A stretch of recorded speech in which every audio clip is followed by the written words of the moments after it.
Games that are built on the concept of putting the skills of their players to the test are, by their very nature, not for everyone, but even so, there's nothing quite like a game that does it well and does it fairly. Unsurprisingly, there was no shortage of such experiences in 2021, and now that the year is winding down, here we're going to take a look at 15 games that came out in the last 12 months that pushed us to our limits. Ender Lilies, Quietus of the Nights. In Ender Lilies, players will fight their way past the horrors lying in wait and step out into a curse devastating the kingdom of Land's End. Guide Lily safely past the blighted undead, formerly happy residents of her homeland, on a quest to find the source of the curse and end it once and for all. Players will be able to exercise bosses and wield their powers as friendly spirits, mixing and matching their spirits to create a suite of skills that suits their needs. Returnal. Housemarque has always been known for delivering tough bullet hell arcade-style shooters, and though Returnal was, unlike the Finnish developer's past works, a fully 3D AAA experience, it retained the essence of the games Housemarque has always been known for. Every single combat encounter in Returnal could be your last, with its boss fights in particular posing grueling challenges unlike anything else. Combined with its time loop mechanic, the level of difficulty exhibited in the game took many people by surprise. Sands of Aura. Set in a post-apocalyptic fantasy world that's been buried under a sea of sand, Sands of Aura is a pretty low-key production from a smaller developer. Sailing the desolate seas of sand, this open-world action-adventure title allows players to explore the world while engaging in challenging combat and diving into deep role-playing systems. Cyber Shadow. The indie scene has really taken to the idea of developing retro 2D action platformers inspired by the classic Ninja Gaiden games, and Cyber Shadow, with a concept like that, was always going to be a challenging game. Tricky platforming challenges, daunting boss fights, and demanding combat encounters came together in a game where you could never really relax. Eldest Souls. The Souls-like formula has seen many iterations and inspirations over the last decade, and this year we got another one with Eldest Souls, which was focused singularly on the one thing many will argue defines the genre more than anything else: the boss fights. Boss rush games can be a tricky proposition, and though Eldest Souls could often fall into those traps as well, by and large it was an exhilarating and tense roller coaster from start to finish. Resident Evil Village Nightmare Difficulty. Many were left disappointed by how surprisingly easy Resident Evil Village was on normal difficulty, but those who are looking for a challenge, the Nightmare difficulty option delivers that in spades. Enemies become devilishly adept at putting you down, resources become significantly scarcer, and you end up having to think long and hard about every upgrade you invest in, every item you find, and every bullet you fire. Source of Madness. Well, talking about hard games, here's a difficult one. Source of Madness is a roguelike action platformer where you might fight against unique monsters as you make across the changing dynamic world. Heck, even the monsters are procedurally generated, adding a new layer of dynamics to the game's difficulty. Ghosts and Goblins Resurrection. Given the legacy of the original Ghosts and Goblins game as one of the most demanding games you'll ever play, the expectation was that Resurrection would follow in its footsteps, and it didn't disappoint.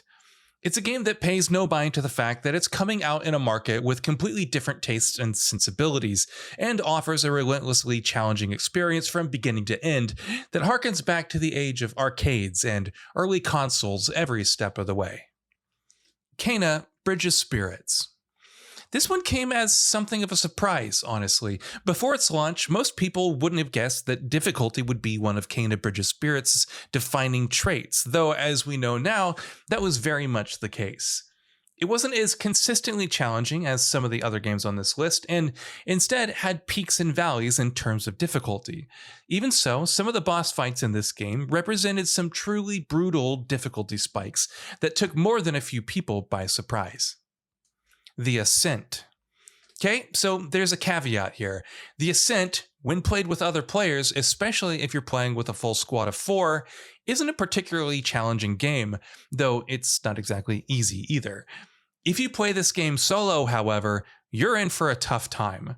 A number of combat encounters and boss fights in the game will present hurdles that, at first, will seem insurmountable, and only with an abundance of patience, skill, and practice will you be able to overcome these spikes. Back for Blood.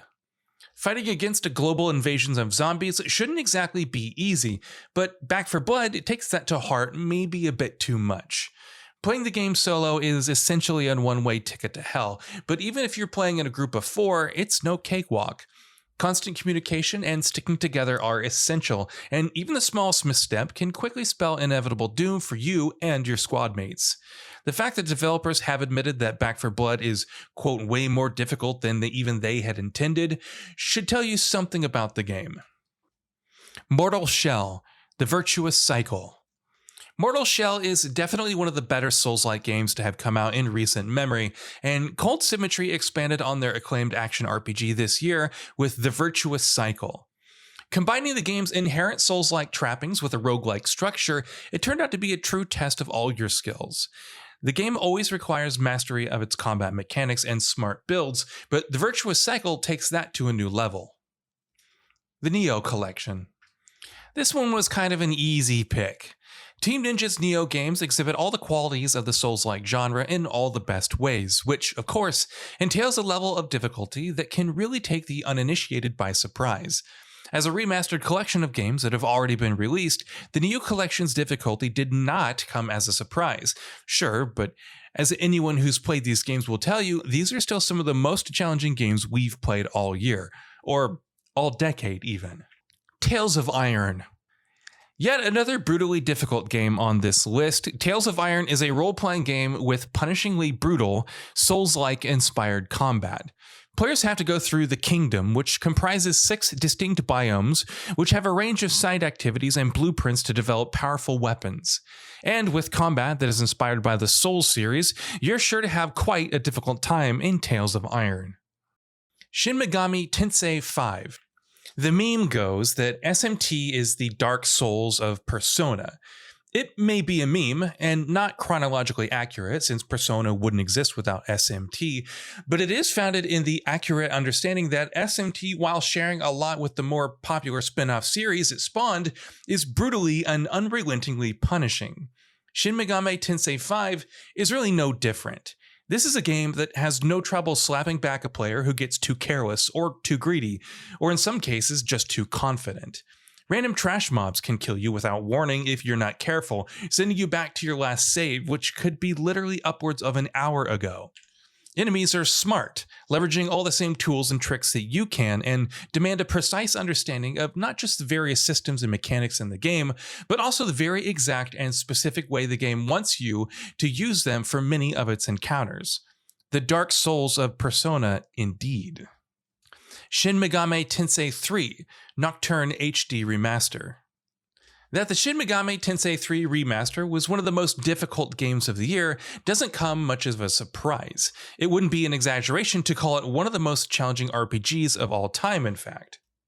With improved tutorials and a new merciful difficulty setting, it certainly made more concessions than the original game did, but at its core, SMT3 still remains a genuinely hard game that will test your skills in a manner than a few other games ever have or ever will.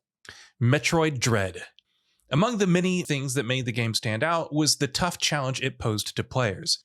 Much more focused on combat, Metroid Dread was a gauntlet of challenging boss fights and combat encounters, and the memory of finally overcoming all of its many challenges isn't one that's likely to fade away anytime soon. Death's Door. Ferrying the souls of the dead to the afterlife isn't an easy job, especially if you're doing it as a tiny little bird. Deadly mobs of enemies were found in abundance in Death's Door, with the game leveraging its excellent enemy variety in all the best ways to constantly pose tough challenges that required proper skill and patience. Every time you die in Death's Door, the word death is plastered on the screen in big, bold letters. It's a screen you'll see more than a few times in your playthrough. Bravely Default 2.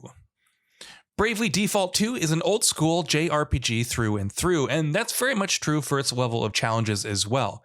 What exactly does that mean? Well, it means that the game isn't exactly tough every step of the way. In fact, it can be quite a breezy experience for long stretches, but when those difficulty spikes hit with certain boss fights every now and again, they really knock the wind out of you. Prepare to grind, because you're going to be doing a lot of it. And with that, we've reached the end of this video. Have anything to say? Let us know in the comments below. Also, we upload new videos every day on GamingBolt, so please consider subscribing as it really helps us out. Thanks for watching.